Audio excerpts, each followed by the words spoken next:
Ang nono ham jago. I really love you. Ang norok no हम जागो. And please हम लोग Bru लोग बहुत गरीब है. आप लोग अगर थानसा रखेगा तो आप लोग उठेगा. थानसा नहीं रखेगा तो आपको हमेशा कोई ना कोई पॉलिटिशियन दबा के रखेगा.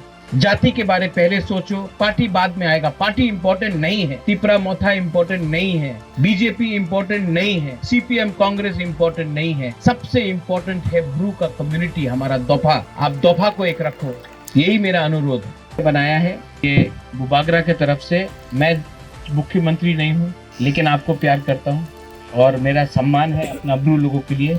ये मेरे तरफ से आपके लिए, ये हमारा राय के लिए.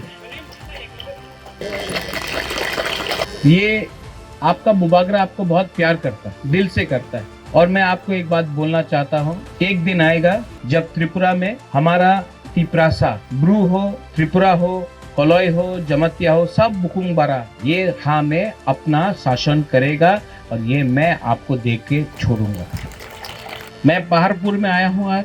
नेक्स्ट टाइम मैं आना चाहता हूँ तो यहाँ में हॉल होना चाहिए. और नेक्स्ट टाइम मैं यहाँ आऊँगा तो खाली हाथ नहीं आऊँगा और कुछ लेके आऊँगा. लेकिन जो भी मैं करता हूँ दिल से करता हूँ.